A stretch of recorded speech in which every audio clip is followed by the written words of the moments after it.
Sebagaimana kita ketahui bahwa seorang mayit setelah dimasukkan dalam kuburnya dan melalui fitnah kubur, yaitu pertanyaan munkar dan nakir.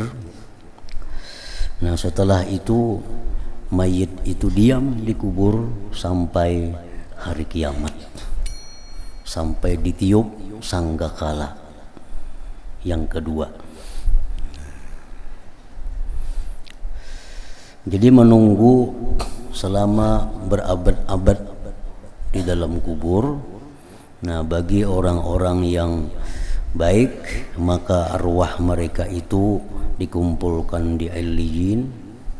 Bagi orang-orang yang jahat, rohnya itu dikumpulkan di Sijjin.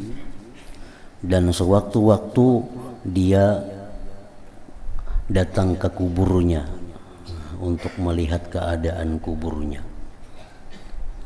Dan roh-roh itu disebutkan di dalam hadis-hadis Rasulullah sallallahu alaihi wasallam, yang baik diperlihatkan kepadanya pagi dan petang tempat yang bakal ditempatinya, yaitu surga. Bagi roh-roh yang jahat itu diperlihatkan pula kepadanya pagi dan petang tempat kediamannya di dalam neraka. Nah, jadi waktu menunggu hari kiamat itu, seorang mayit tidak ada lagi satu amal perbuatan yang dia lakukan, baik yang memberi manfaat kepadanya atau yang memudaratkan kepadanya, karena sudah putus begitu dia meninggal dunia. Kecuali yang bisa berkelanjutan kepada mayit itu adalah sesuatu yang dia sunnahkan semasa hidupnya. Antara lain misalnya orang ini di waktu hidupnya ada memperbuat sesuatu sehingga perbuatan yang baik dilakukannya itu dituruti oleh orang-orang berikutnya. Nah, ini maka pahalanya akan terus mengalir kepada mayit yang sudah di alam barzakh itu. Atau orang-orang yang melakukan sunnah yang jahat, orang yang semasa hidupnya membuat sesuatu pekerjaan yang jahat, maka ditiru oleh orang-orang berikutnya, maka orang yang di alam barzakh itu akan selalu dapat kiriman siksa apabila dilakukan orang perbuatan jahat itu. Seperti contohnya pembunuhan. Nah, pembunuhan itu disunnahkan, diawalkan oleh anak Nabi Adam, Qabil.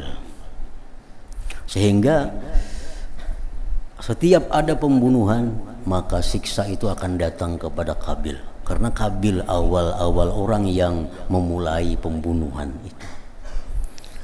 Demikian pula kebaikan, setiap ada perbuatan baik itu pasti akan sampai pahalanya kepada Rasulullah sallallahu alaihi wasallam, karena beliau orang-orang pertama yang mensunnahkan kebaikan di dalam umat Islam ini, umat Nabi Muhammad ini. Nah, jadi orang-orang yang di alam barzakh itu, mereka di dalam hadis disebutkan, mal mayyitu fi qabrihi illa kal ghariqil mustaghis yantaziru da'watan talhaquh min abin aw ummin aw akhin aw sadiq fa idza lahikathu kanat ahabba ilaih minad dunya wa ma fiha ila akhiril hadis.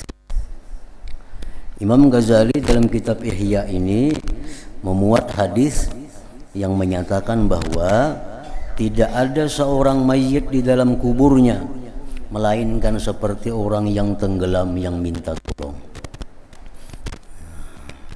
karena kada bisa berbuat apa-apa lagi, sembahyang kada kawa lagi, artinya menambah kedekatannya lawan Allah tuh kada ada lagi, hendak berzikir kada kawa lagi, bertobat kada kawa lagi, sudah di sana.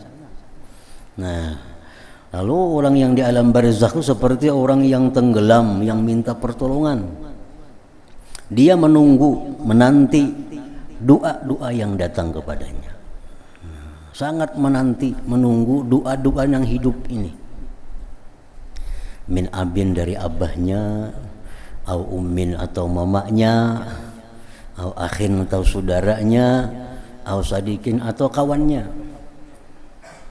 Apabila doa-doa itu datang kepadanya, maka itu sangat disukainya daripada dunia dan isinya. Imam Sufyan mengatakan bahwa orang yang di alam barzakh itu perlu kepada doa yang masih hidup, lebih perlu daripada orang yang hidup perlu kepada makanan. Kita ini kan dalam dunia ini perlu kepada makanan, minuman. Nah, orang yang dalam kubur itu lebih perlu daripada kita terhadap doa-doa daripada yang hidup ini. Karena dengan doa itu sekada-kadanya dia diringankan, andai kata dia orang yang diazab oleh Allah. Bahkan bisa diselamatkan dengan sebab doa-doa orang yang hidup ini. Nah, bagi orang-orang yang sudah baik, orang yang sudah kedudukannya mulia di sisi Allah, maka doa-doa itu akan meninggikan lagi derajatnya, meninggikan lagi martabatnya di sisi Allah Subhanahu wa ta'ala. Jadi hadiah-hadiah yang kita berikan kepada orang yang sudah mati itu sangat mereka perlukan, sangat mereka butuhkan. Apalagi andai kata mereka itu orang yang kesusahan di sana. Nah, dengan istighfar, dengan sedekah yang mana pahalanya kita minta kepada Allah agar disampaikan kepada orang itu, maka dia akan dapat kesenangan, dapat kenyamanan di alam barzakh itu. Nah, dalam hal kita memberikan hadiah kepada orang yang mati itu, oleh para ulama kita kalangan ahlu sunnah wal jamaah ada dua pendapat. Yang pertama, bahwa menghadiahkan amal kepada orang yang mati itu kada sampai. Kita menghadiahkan Fatihah, menghadiahkan zikir, menghadiahkan Quran, menghadiahkan sedekah. Ujar sebagian ulama kita ahlu sunnah juga nih, itu kada sampai. Tapi kalau kita doa, nah doa sampai. Doa itu artinya seperti kita mendoakan, ya Allah ampuni abah ulun, ampuni mama ulun, beri rahmat mereka, jadikanlah kubur mereka taman dari taman surga. Nah, itu sampai. Tapi kalau kita baca Fatihah, ya Allah sampaikan pahalanya kepada abah, mama, itu kada sampai. Ujar pendapat sebahagian ulama. Nah, ada pendapat lagi dari golongan ahlu sunnah wal jamaah juga bahwa itu sampai. Apapun yang kita lakukan dari amal kebaikan dan kita hadiahkan pahalanya, minta disampaikan kepada arwah siapa yang kita kehendaki, itu disampaikan oleh Allah. Demikian pula halnya doa. Nah, kita baca Fatihah, tonton Fatihah, ya Allah sampaikan pahalanya kepada arwah fulan bin fulan, itu sampai. Dulu Imam Ahmad bin Hanbal radhiyallahu an, beliau menentang orang yang baca Quran di kubur. Imam Ahmad bin Hanbal, pimpinan mazhab Hambali, beliau menentang orang yang membaca Quran di kubur. Dikatakan sini itu bid'ah. Tapi setelah beliau diberitahu oleh orang bahwa itu ada dalilnya,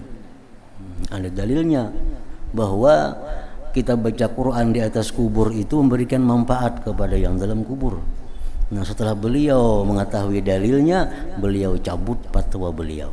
Bahkan saya memerintahkan kepada kaum muslimin untuk membaca Quran di atas kubur itu.